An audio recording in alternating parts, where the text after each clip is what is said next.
And this is why different types of wines are gonna have different types of aromas, and this is why us wine connoisseurs and professionals and people that taste wine quite deeply, we always talk about different types of fruit.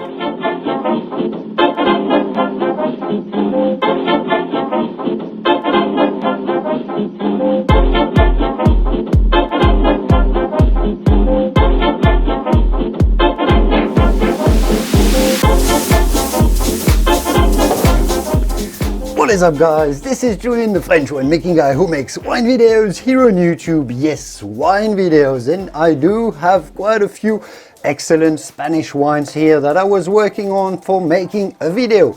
And I was thinking about this last night. I thought I need to feed a little bit this TWWJ series, the Talking Wine with Julien series. This is episode 26, and this is a series where we just simply talk about wine, where I share some thoughts and knowledge about wine. Today, I just wanted to have in a quick video, I'm actually just gonna be starting my timer so I don't make this video too long. I just wanted to have some thoughts and share some thoughts with you about what makes wine so special in the world of all beverages.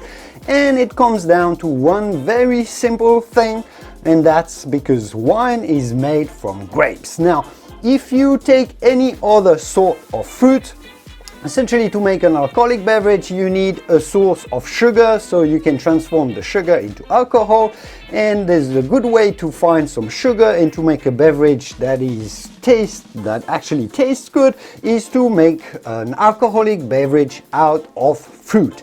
Now, if you take any fruit, every fruit has a very strong aroma signature. If you take a lemon, you instantly know from just the aromas that you are tasting a lemon. Same with an orange, it's going to be the same with the pear, it's going to be the same with the pineapple, with the kiwi fruit. They all have a very strong, very distinctive aroma signature.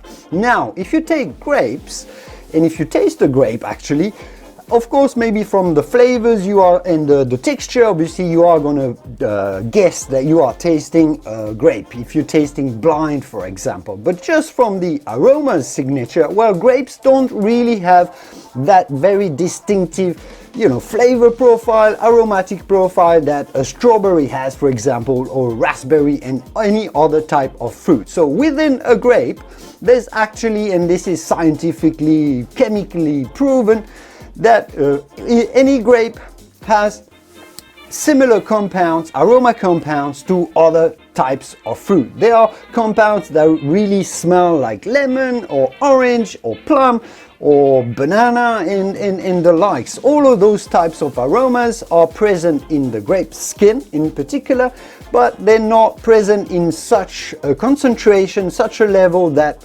grapes in general have a very distinctive signature. And this is why different types of wines are gonna have different types of aromas, and this is why us wine connoisseurs and professionals and people that taste wine quite deeply, we always talk about different types of fruit. And this is because in different types of grapes and different types of soils, different types of regions, different types of terroirs, as we call them in French, each wine is going to have a different aroma signature. Some are going to be more about the lemon, some are going to be more about the pear, some are going to be more about the red berry fruits, the strawberry, the black currant, for example, if we're talking about Cabernet Sauvignon, for example.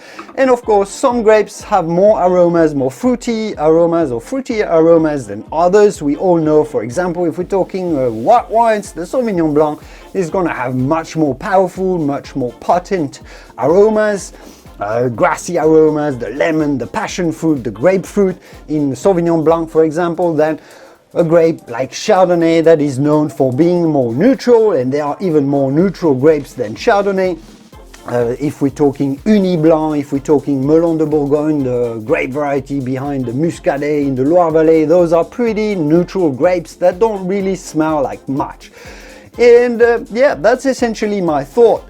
Grapes are the only fruit that have a relatively neutral and wide spectrum of different aromas that do resemble the ones that you find in different fruits. Now, of course, you can make beverages out of different types of source of sugar. You can make it out of grain, and that's generally called beer. Of course, grains don't have a lot of aromas as well, and if you just make a beer just out of grain and do not add anything to the beer, well, it's kind of gonna taste disgusting. And this is why we add something to the grain when we want to drink it as an alcoholic beverage, and we add some hops. Now, hops can have slightly varied flavor profiles. You're gonna have beers that taste a little bit more lemony, and some are gonna be more like grapefruit and passion fruit. So those things exist, but hops don't have this broad variety of flavors that grapes can have. You're never gonna find some dark red berry characters in hops or in beers unless you add some fruit to them.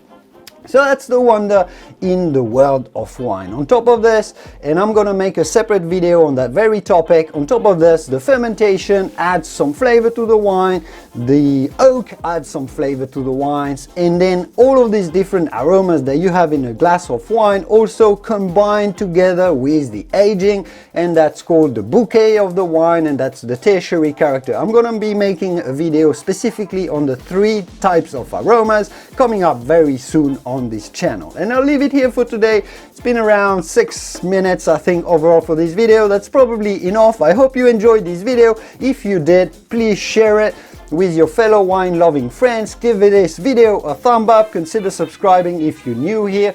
And that was my thought about wine for today. I'll leave it there, and I will see you soon in the wonderful world of wine.